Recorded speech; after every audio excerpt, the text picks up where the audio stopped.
Morning, welcome back once again to class 10 geography lesson first resource and development. Now today we will focus on the resource planning.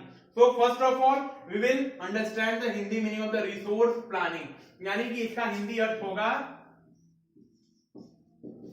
संसाधन नियोजन।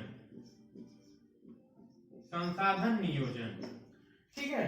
अब इस topic में हम देखेंगे कि किस प्रकार से संसाधनों को अच्छे से मतलब कि उनका सही ढंग से समुचित ढंग से उनका प्रयोग करना।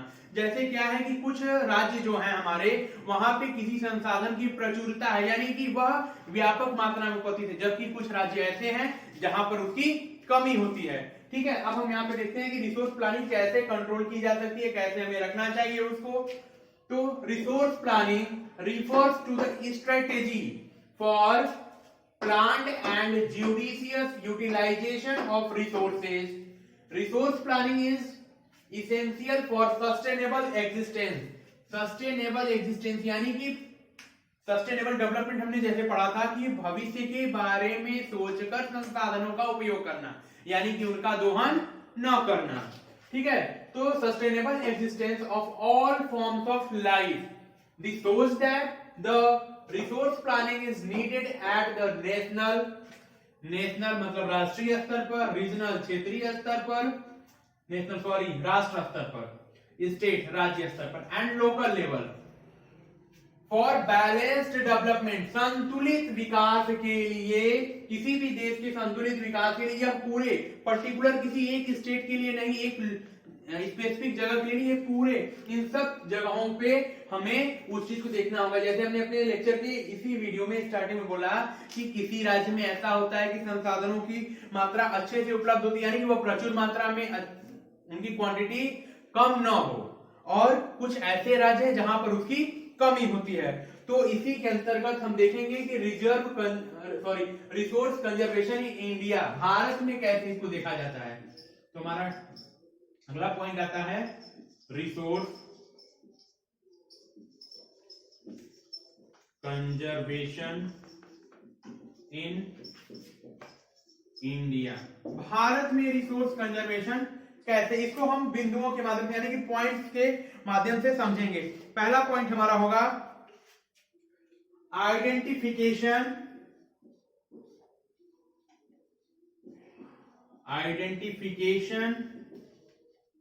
एंड, इसको आगे लिखने से पहले हम बताएंगे आइडेंटिफिकेशन मतलब कि उसको आइडेंटिफाई करना, and inventory of resources, inventory of resources, identification and inventory of resources, यानी कि कुछ देश के ऐसे प्रदेश हैं जहां पर संसाधनों की पहचान कर उनकी तालिका बनाई जाती है, यानी कि उनको एक पर्टिकुलर लेवल बना दिया जाता है कि हाँ ये संसाधन इस मात्रा में उपलब्ध हैं, और क्षेत्रीय सर्वेक्षण करके यानी जगहों का सर्वेक्षण करके कि वह उस जगह पर किस क्षेत्र में उपलब्ध है, इस राज्य के लिए मतलब आवश्यकता से अधिक है कि सिर्फ और सिर्फ इस राज्य की आवश्यकता की पूर्ति के लिए है, या फिर देश की पूरे देश में जो हमारे राज्य हैं उनके लिए है, यानी कि वह किस क्वांटिटी में उस स्टेट में उपलब्ध है, ठीक है। एग्जांपल हम देख सकते हैं, जैसे कोई अगर कोल की माइन है, ठीक है, तो वहां पे कोल का प्रोडक्शन जो है कितना हो सकता है, क्या वह सिर्फ और सिर्फ उस पर्टिकुलर स्टेट के लिए हो सकता है, यानी कि उसकी मात्रा कम है, या फिर अधिक है, इतनी अधिक है कि उस राज्य के साथ साथ वह देश के अपने सभी राज्यों में उसकी सप्लाई कर सके, ठीक है। उसका मानचित्र बनाया जाता है, उसका हम एक तरह से आइडेंटिफिकेशन और इन्वेंटरी ऑफ रिसोर्सेज करते हैं, यानी कि उनको एक तालिका में बद्ध कर देते हैं, ठीक है। अब हमारा अगला पॉइंट आता है सेकेंड पॉइंट,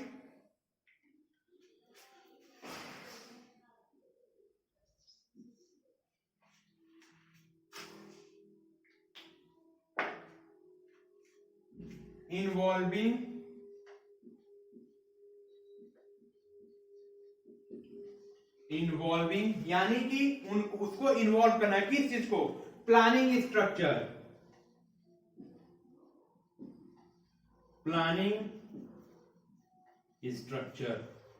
प्लानिंग स्ट्रक्चर से क्या मतलब है कि कि उसको विधिवत मतलब कि सही ढंग से प्लान करके उसको चलाना। किस चीज को? रिसोर्स कंजर्वेशन को। कहां पे? भारत में। स्ट्रक्चर इंडोर्ड विथ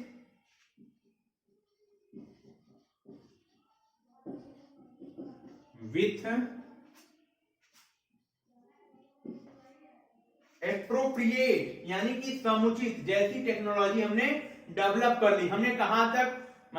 जैसे कि मैं अपने प्रीवियस वीडियो में बता चुका हूं कि हाँ, कुछ चीजें हमें पता है कि हम हाइड्रोजन और ऑक्सीजन को मिला सकते हैं तो पानी बन सकता है, लेकिन क्या हमें वो टेक्नोलॉजी हमने डेवलप कर ली है कि नहीं कर ली? यानी कि हम इसको वहीं तक प्लान कर सकते हैं जहां तक हमारी टेक्नोलॉजी क्या हो? डेवलप हो। ठीक है। एप्रोप्रिएट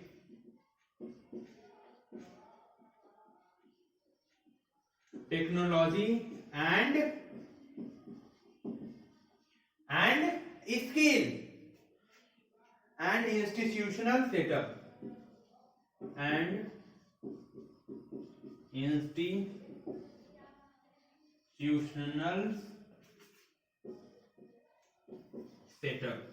ठीक है।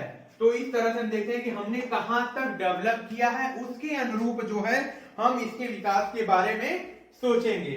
अब हमारा सबसे लास्ट पॉइंट इसी में आता है, वो है now the third and last point is matching resource development plans with overall national development plan, यानी कि संसाधन विकास योजनाओं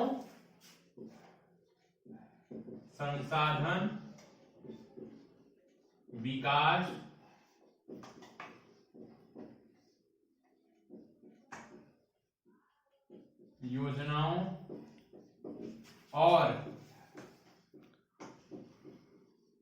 राष्ट्रीय विकास योजनाओं में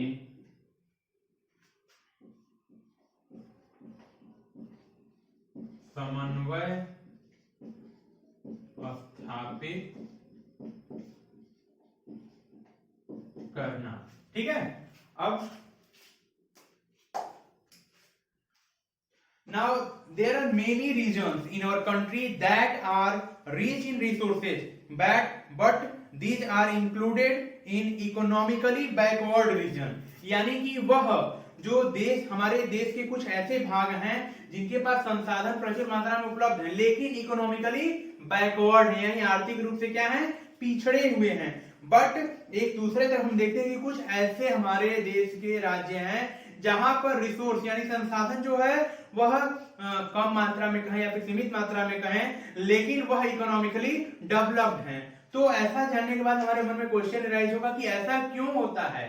तो हम देख सकते हैं कि जो रिच रिसोर्स रीजन है, रिच रिसोर्स रीजन यानी कि ऐसे राज्य जहां पे रिसोर्स संसाधनों का क्या हो? अधिकता हो, प्रचुरता हो। ठीक है। तो वहां पे क्या होता है? They are the attraction for the colonies, they are the attraction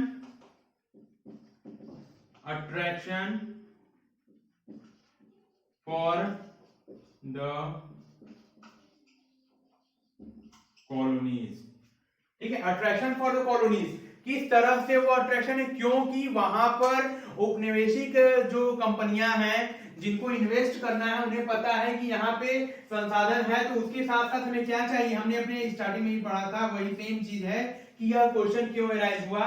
तो हमारे मन में ऐसा क्वेश्चन आने का कारण क्या था कि जो रिच रिसोर्स रीजन थे वह ज्यादा डेवलप नहीं हो पाए और जो कम रिसोर्स जहां पे है वो डेवलप हो गए। तो इसके पीछे सिर्फ और सिर्फ एक कारण है, वो क्या है? टेक्नोलॉजी का डेवलपमेंट, यानी कि हमारी टेक्नोलॉजी जो है वो कहां तक डेवलप की है। ठीक है। यही चीज इसमें हम देखेंगे। Topic is conservation of resources, यानी कि संसाधनों का संरक्षण। संसाधनों का संरक्षण हमें पता है कि हमें संसाधनों का संरक्षण करना अति आवश्यक है, क्योंकि यह जो है वह एक सीमित मात्रा में उपलब्ध है। पिछले वीडियो से ये सुनते आ रहे हैं कि संसाधनों का संरक्षण करिए, संसाधनों का संरक्षण करिए, इसका अंधाधुंध प्रयोग न करिए, इससे ये लॉस हो सकता है। इसके अंदर हमने रेमेडियल मेजर्स ये सब देखा, ठीक है। तो इसी पर गांधी जी ने कहा कि there is enough, Gandhi ji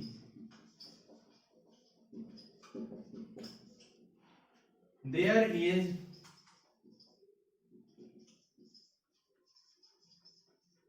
enough there is enough for anybody, sorry, for everybody's need, यानी सबकी जरूरत के लिए है, for everybody need, but not for anybody greed, ठीक है। यानी कि उन्होंने कहा कि हमारे पास हर व्यक्ति के लिए पर्याप्त मात्रा में, अधिक मतलब जितना उसको आवश्यकता है उतना प्रयोग कर सकता है, लेकिन किसी की लालच की पूर्ति के लिए नहीं है। इस पर हम कह सकते हैं कि हमारे पास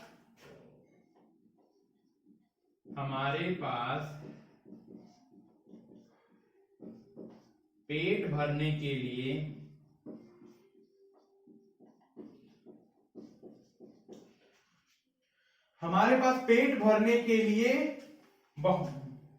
बहुत है, मतलब कि सबकी भूख मिटा सकता है, सबकी संसाधन की आवश्यकता की पूर्ति कर सकता है, लेकिन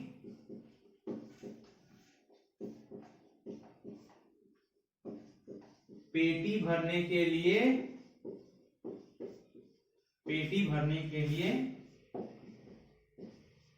नहीं, ठीक है।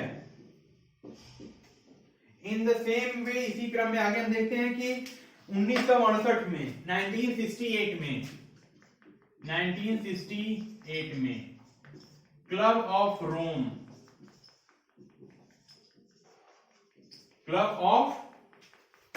had started work around resource conservation,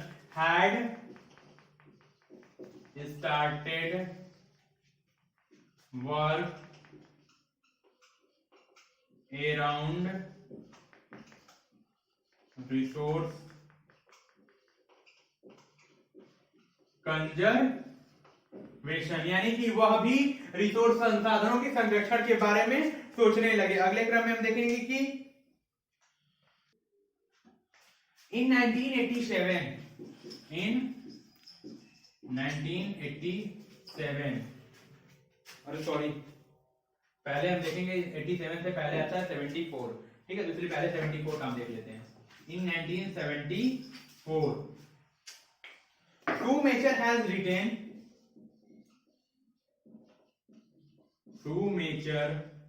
has written the book, उन्होंने एक किताब लिखी थी, किस लिए कि किस पे लिखी थी? स्मॉल इज ब्यूटीफुल,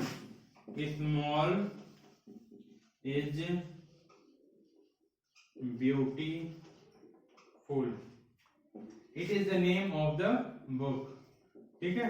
यह बुक का नाम है, written by Schumacher, small is beautiful. यह किसने लिखा था? इन्होंने भी रिसोर्स कंजर्वेशन यानी संसाधन नियोजन के लिए लिखा था। और लास्ट हम देखेंगे इन 1987, लास्ट में जो था हमारा वो था इन 1987, ठीक है। 1987 द ब्रूटलेट कमीशन रिपोर्ट में बताया गया, they give the sustainable development, Brundtland commission report, ब्रूटलैंड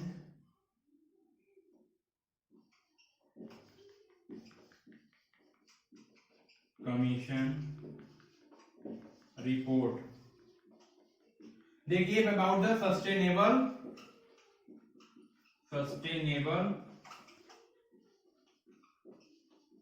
development, ठीक है। यानी कि उन्होंने ऐसे संसाधनों का संरक्षण करने के बारे में बताया जिसमें कि हमारे जो संसाधन है वो फर्दर यानी फ्यूचर यूज के लिए हो सके, ठीक है। तो हमने आज क्या क्या पढ़ा, हम एक बार देख लेते हैं कि हमने रिसोर्स प्लानिंग देखी, फिर कंजर्वेशन ऑफ रिसोर्सेज देखा। अगले वीडियो में हम अपने जो है लैंड रिसोर्सेज के बारे में पढ़ेंगे, ठीक है। और अगर आपको इस वीडियो में कोई टॉपिक में कोई प्रॉब्लम आती है तो नीचे कमेंट बॉक्स में जरूर अपने क्वेश्चन को लिखें, अगले वीडियो में हम उस क्वेश्चन को अवश्य बताएंगे, ठीक है। तब तक के लिए जय हिंद।